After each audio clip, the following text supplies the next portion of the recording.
Well, I've spent most of my life traveling around the world, searching after archaeological mysteries, lost cities, mysteries of the past, and living dinosaurs. So much of the work I do has to do with actual on-the-site investigations, plus a large part is delving into libraries and books and research. And I have a large book collection, so I do a lot of research like that.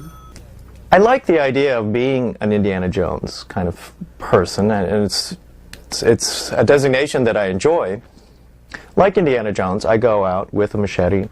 I go into remote areas, often where people wouldn't normally go, and many archaeologists have never been, living with remote Indians in the jungles of the Amazon, or crossing the Gobi Desert, or going to sunken cities under the ocean. This is the kind of archaeology I enjoy. And I like reading about these things too. And therefore I write about them in my books on lost cities and on the videos that we do and take readers there. I travel around the world to various sites, many of them remote, others well-known sites, often hacking my way through the jungle with a machete and my guides, or scuba diving to a sunken city that's never been discovered before. But otherwise, much of my research is done in libraries with books and researching the subjects that I'm after.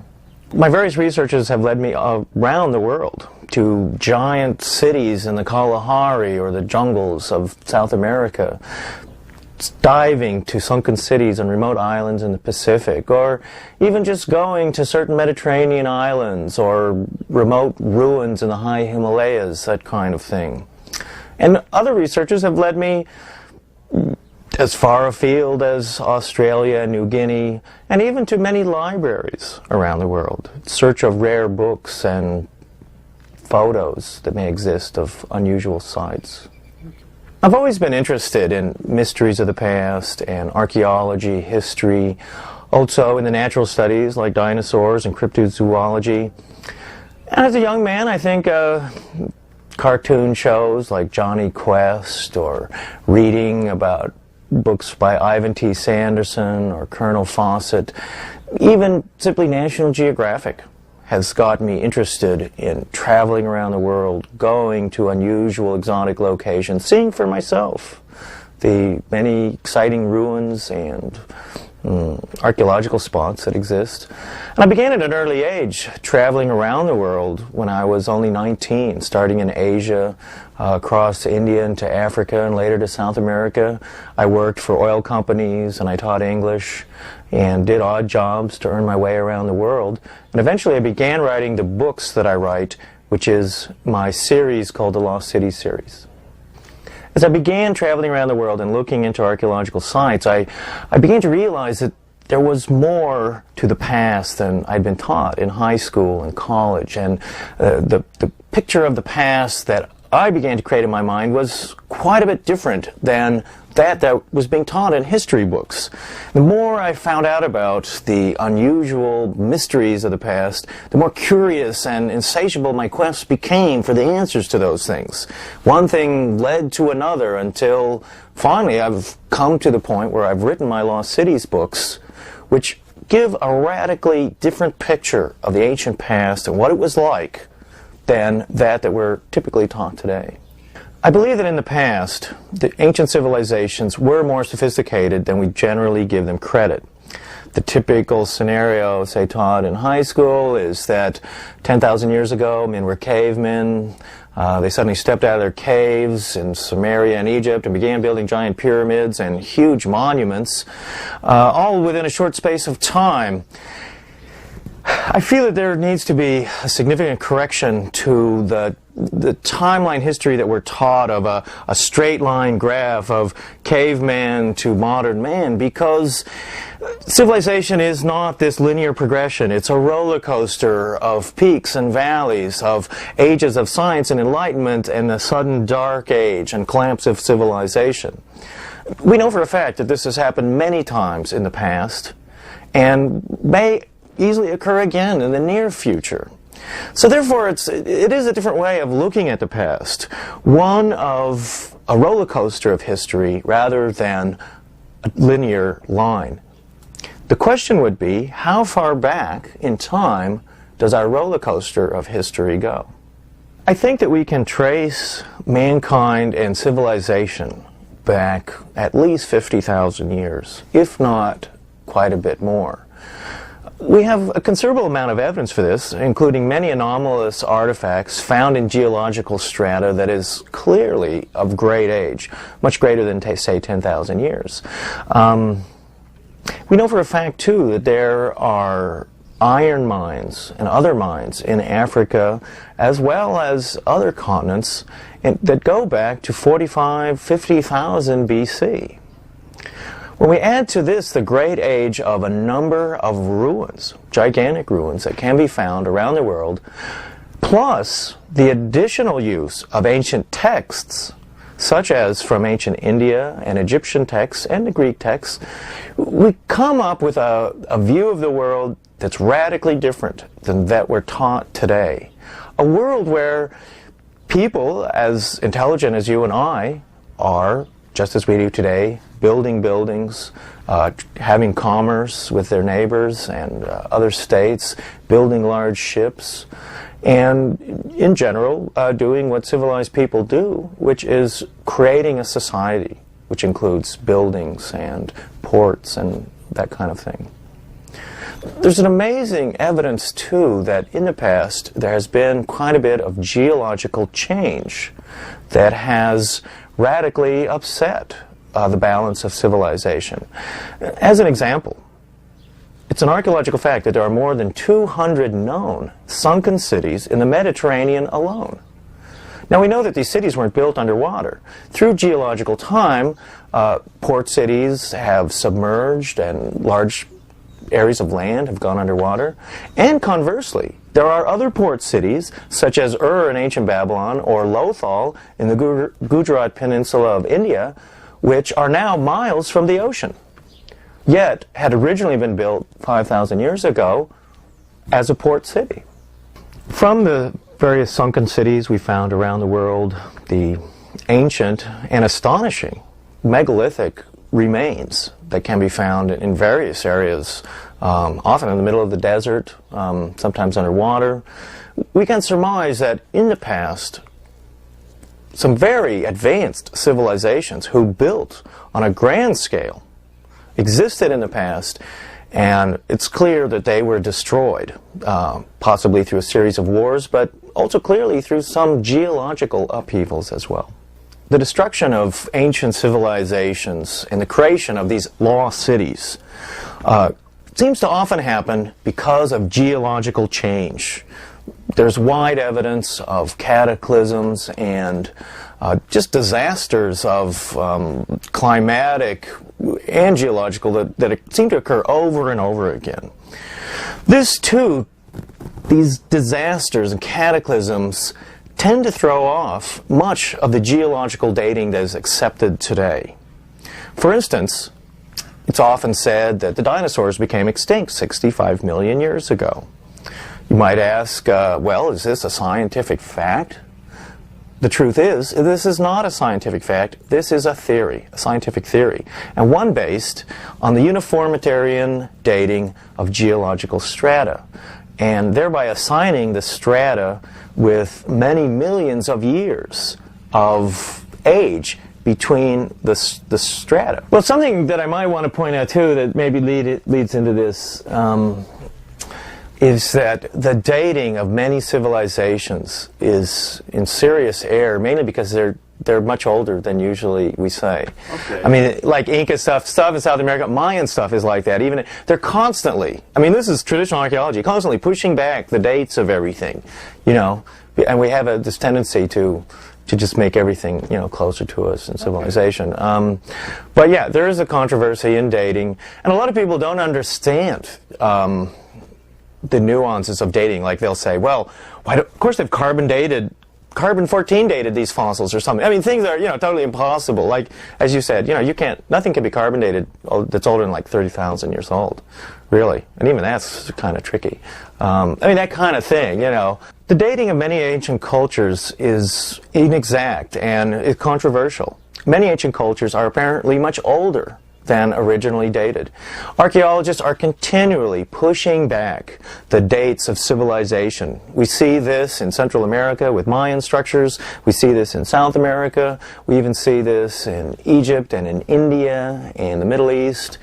Also in China and Southeast Asia. Constantly pushing back these ages. I think that there is evidence that man has lived with dinosaurs. And in the same vein that dinosaurs have lived with man. That man and dinosaurs have cohabited on this planet, even in the recent future, there is a considerable amount of evidence for. First of all, as evidence for dinosaurs and man living together, we have the tremendous amount of written material and verbal legends. The story of dragons, for instance, is an interesting one, and one that clearly seems to relate to dinosaurs. Giant sea monsters, lake monsters, which could be a type of dinosaur, even the story of flying dragons, as in Chinese, Mayan mythology, also the mythology of the Middle East, of griffins, and other sort of flying lizard monsters. These clearly relate to dinosaurs, and we know for a fact that at least at one point in the past, such animals did exist. Now, it might be worth asking ourselves, well, are the legends of dinosaurs and flying dragons and monsters like that, is it possible that they had just seen fossils and therefore concocted legends to go with what were the fossilized remains of these animals, or, as the legend seems to say, did man actually live at the same time as dinosaurs and interact with them? Typically in a scene of slaying a dragon or a monster. It is possible that dinosaurs, many varieties of dinosaurs that are thought extinct, are still alive today. There is a branch of zoology which is known as cryptozoology. Crypto meaning hidden, zoology, animals. The study of hidden animals. This is a legitimate area of zoology and intrigues many zoologists, including myself. Cryptozoologists then search the world for these hidden animals. It can be as varied as large animals believed to exist in the Loch Ness Lake of Scotland and the Loch Ness Monster. I think that dinosaurs do still exist today. And the idea of extinct animals not being extinct, but have carried down remote areas of the world today, is not only a credible theory, but one that is gaining in popularity. Dinosaurs could easily be alive in many areas of the world. For instance, in 1977, a Japanese fishing boat off New Zealand brought up out of the water the carcass of what appeared to be a plesiosaur, an animal that should have been extinct for millions of years. And yet, they had it on board the ship, it was photographed, scientists on board the ship monitored and studied it, and then, unfortunately, they threw it back into the water because they were afraid that it would contaminate the catch of tuna that they had. Well, why don't people see dinosaurs today, you might ask? That's a good question. The answer to that is they do. Dinosaurs are reported around the world all the time. And certain animals like the coelacanth, which was also said to be extinct hundreds of millions of years ago. We've now at least 5 or 6 species have been captured off the Straits of Madagascar. Other species, as the tuatara and giant crocodiles and other huge lizards and tortoises, all are from this same era of time, and they've come down to us today. So therefore, the idea of seeing dinosaurs in different places in the world, well, people are. Now, a lot of the people who see these things aren't carrying a Nikon camera with them everywhere they go. And clearly, dinosaurs are not living in, the farms and fields of mid-America, say. They're living in remote areas of the world, typically jungle swamps that are nearly impenetrable. A good example of this would be the Lake Tele region of the Congo, where a brontosaurus animal, known to the natives as the Makili Mbembe, is said to live in this swampy lake area. And a number of zoologists have gone to this remote area. There are photos taken of the Makili Mbembe on the lake. And the natives, too, have very rich traditions of what this animal is. Walt Disney, in fact, even did a fictionalized movie based on these expeditions called Baby, which was all about the capturing of a live brontosaurus in the swamps and jungles of Central Africa. There are reports from all over the world of pterodactyls, of some kind of giant flying lizards flying. A particularly intriguing series of reports on pterodactyls comes from the southwest African nation of Namibia. In Namibia, there have been various reports of pterodactyls flying in the remote desert regions there, including a story of a pterodactyl attacking a young shepherd boy who was tending the flock in an area near the Kalahari Desert. This reported sighting of a pterodactyl was also investigated by the famous South African zoologist Courtney Latimer, who is famous in the coelacanth case of first identifying the coelacanth. She herself believed that indeed pterodactyls were alive in this remote corner of Africa. If you go into the remote deserts of Namibia, you will encounter people who claim sightings of pterodactyls and have seen them. And in fact, in certain areas of Namibia, there is a terrific fear at dusk of the natives of these giant flying lizards which eat sheep and attack people. There are many fascinating reports from around the world of living pterodactyls.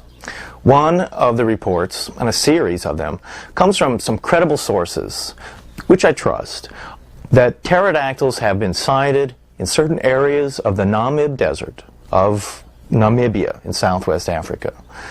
These people cite native legends and actual witness reports and film footage even of pterodactyls flying in a remote rocky desert area where there are these outcrops of cliffs and rocks where pterodactyls can live. This is an extremely remote area of a remote country, a place where really no one lives, and a few natives in rare little spots, and you have a few German sheep farmers on vast desert tracts. And they themselves tell stories of pterodactyls and know where they live. We find this in many areas of Africa, particularly remote mountain and desert areas where there are cliffs, areas where pterodactyls could live and survive. And though it sounds incredible, the evidence for this is growing and growing, and until soon it will be either proven one way or another. In the 1930s, also in Africa, in the swamps of northern Zambia, a British game warden wrote a book called In Which Bound Africa. And one of the chapters in this book is about an animal, a flying pterodactyl-type lizard called the Kongamato. And the Kongamato was a pterodactyl that lived in these swamps, the Oundi swamps of northern Zambia. And curiously, anyway, this is a chapter in his book from 1934. There are many stories of pterodactyls also in North America and in South America, as well as in Indonesia and other areas like that. In the early 1970s, there was a pterodactyl flap, if you will, that took place around Brownsville, Texas, where a number of people, and we had here multiple sightings, including school teachers and policemen, of what they described as giant flying lizards, pterodactyls, flying in the daytime even, which is unusual for pterodactyls because they tend to be apparently a nocturnal type of animal. And these pterodactyls flying along the Rio Grande. Apparently, if these are authentic sightings, these pterodactyls are coming from the Sierra Madre and Sierra Oriental mountain ranges of northern Mexico. There's a famous story of a photograph in Arizona of a pterodactyl shot in the late 1800s that was nailed to the side of a barn. A number of cryptozoologists have claimed they have seen this photo, including Ivan T. Sanderson and the columnist John Keel for Fate magazine. However, we cannot locate this photo now, and we can't really be sure that it really ever existed. There's another curious story that actually takes place in Illinois, near to St. Louis, of a cliff over the river Mississippi, which the Indians, the Illini Indians in that area, according to legend, said a giant bird, like a pterodactyl, lived in this cliff, and that this giant flying lizard actually was eating people. So one day, according to the legend, the bravest brave of the tribe got his friends together, and he went to where this pterodactyl lived on the cliffs, and he used himself as bait to try and kill this monster. And when the pterodactyl attacked him, his friends who were in hiding jumped up, and they riddled this pterodactyl with arrows and killed the monster, which the Indians today call the piazza. And even today, on this cliff in southern Illinois, is a giant painted mural of this giant killer bird, which the Indians had killed earlier. Even today, this can be seen. So we can see that there's really quite a bit of evidence to show that dinosaurs are still alive today, that man has interacted with these amazing creatures, even in recent history. And if we continue to search for these animals, we may one day actually prove that dinosaurs are still alive. Dr. Cabrera's ecostones are a very interesting subject, I think, and there's something to that, I believe. I think that his stones may well be authentic, and as you know, they show apparently humans and dinosaurs interacting together. At first glance, it seems impossible, and therefore this has led to accusations that it's an elaborate hoax. But I believe that the Dr. Cabrera collection could be authentic. However, I think that some of the conclusions that Dr. Cabrera draws may be erroneous. Now, on first glance, looking at stones that would have dinosaurs and humans on them interacting, by normal geological dating, these stones, if authentic, would have to be 65 million years old. Now, I believe this is what Dr. Cabrera is in the opinion of, too. He thinks that he's got stones, and because they show dinosaurs on them, these stones are 65 million years old. Yet, it's not necessarily the case.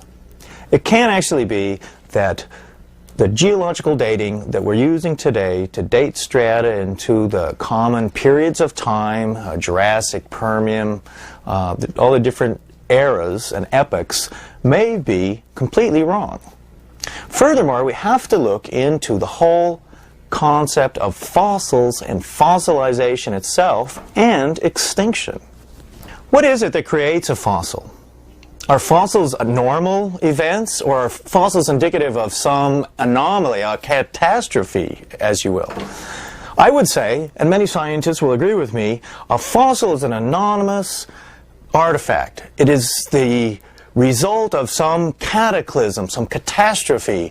Wherever there are fossils and fossilized animals and plants, we have evidence of some cataclysm, of a tidal wave, of a volcanic eruption and destruction.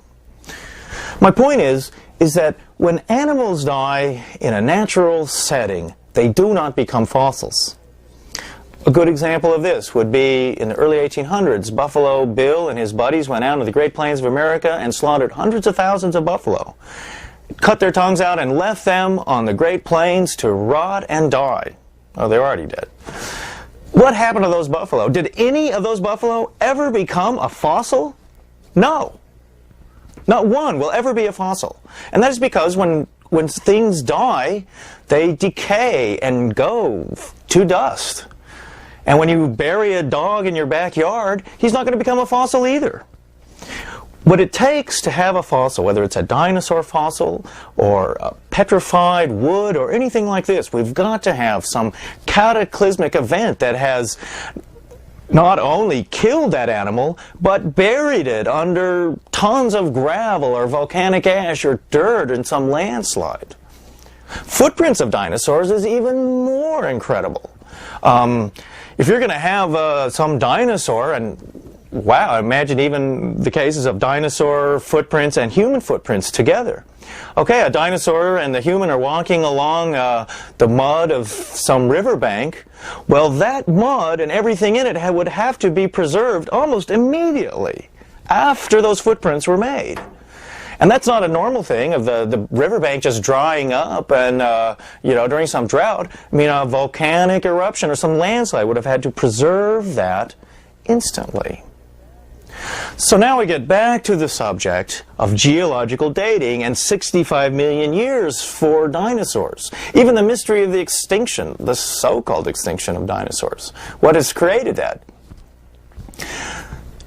One point I would like to make is that the very mechanism that causes and creates fossils is the same mechanism that causes the extinction of these animals. And that is cataclysmic changes, tidal waves, earthquakes, volcanic eruptions.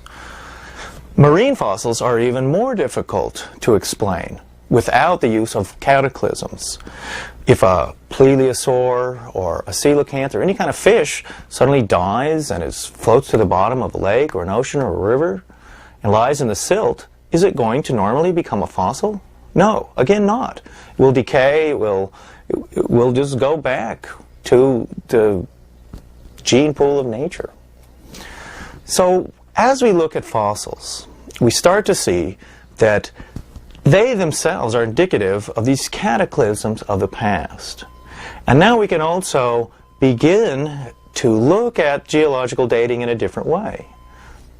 One of the reasons for this would be that fossils then and the geological strata that we find them are simply assumed to have accumulated over millions and millions of years. The kind of geology we're taught today is a geology called uniformitarian geology.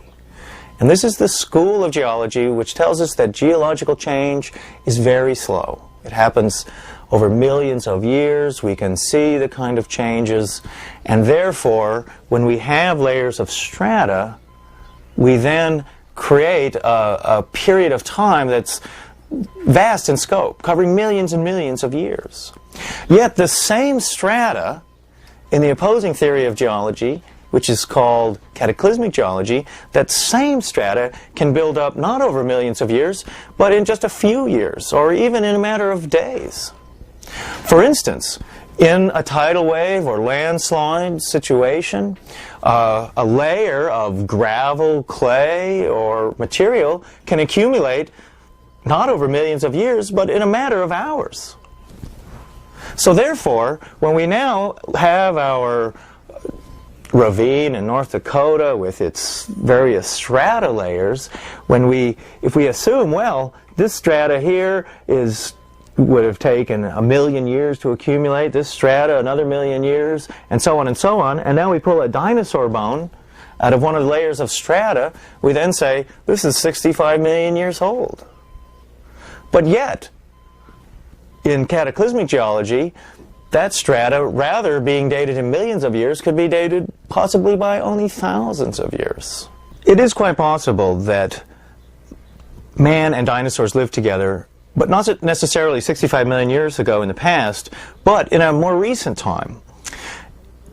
And the solution to this would be, to explain it, is that in geological time and the periods we have, these are based on what's known as uniformitarian geology, and a kind of geology that assumes extremely slow, steady rate of geological change and stratification.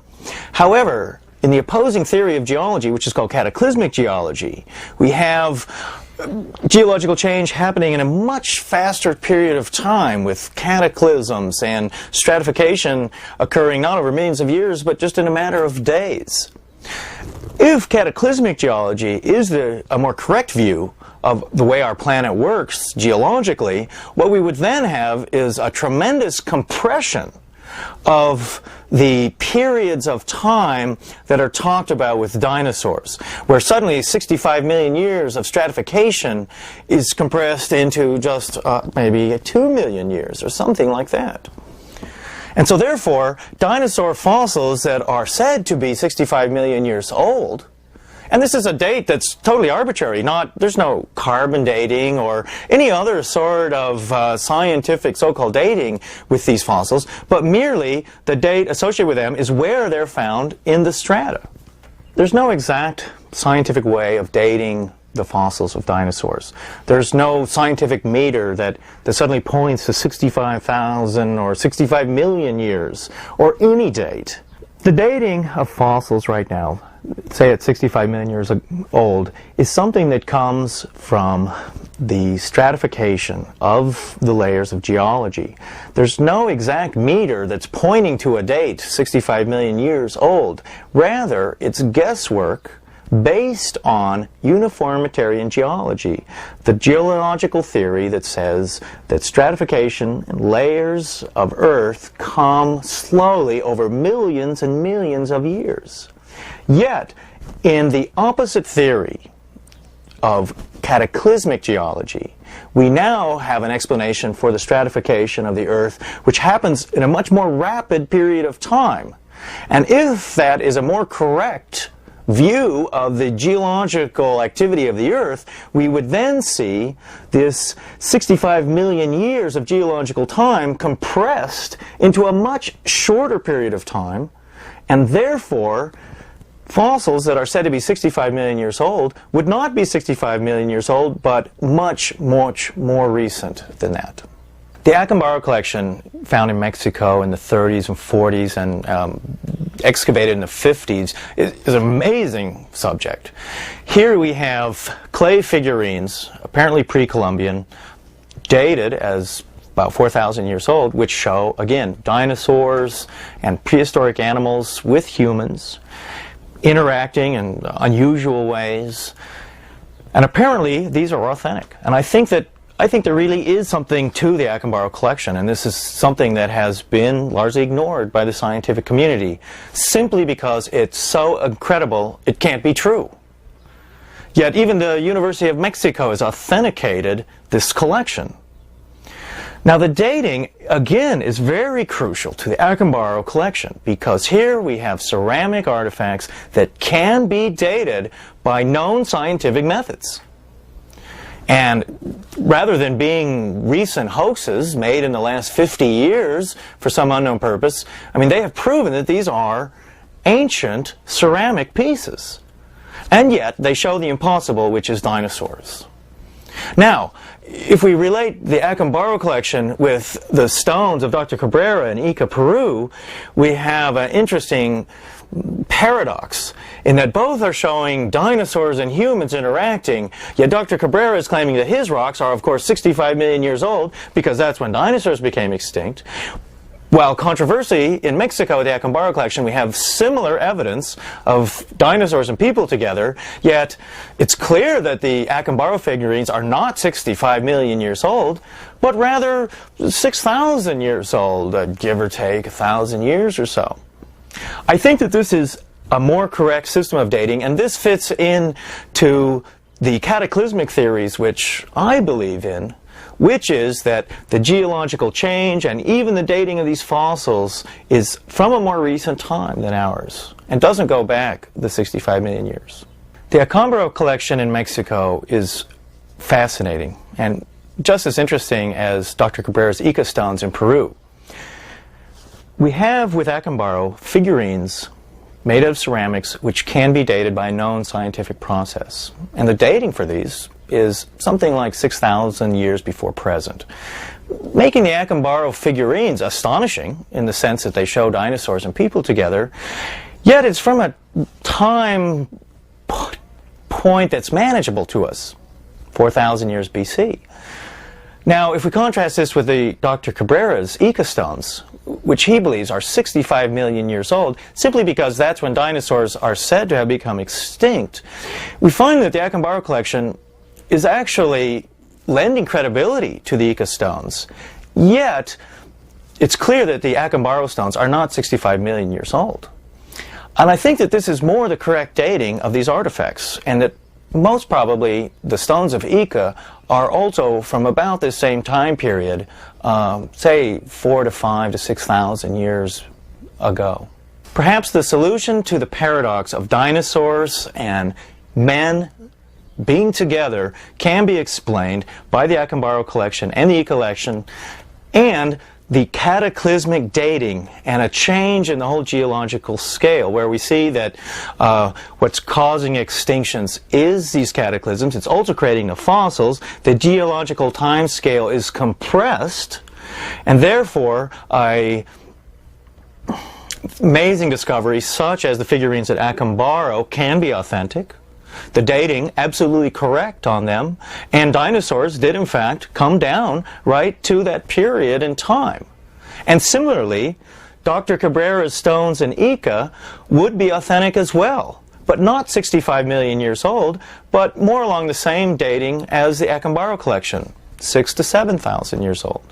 I think that one of the solutions to the paradox of dinosaurs and people together and the vast discrepancy in time, the whole timeline of millions of years versus only thousands of years, can be explained in a cataclysmically geological view of the past, where rather than geological events taking place over millions of years, they take place more quickly, and what is a million years on a geological time scale is in fact only, say, 1,000 years. And therefore it's going to bring all this dating much closer to us and make it possible so that in a scientific way, man and dinosaurs can have existed together in the past, and in fact, dinosaurs can still be alive today in small numbers in remote areas of the world.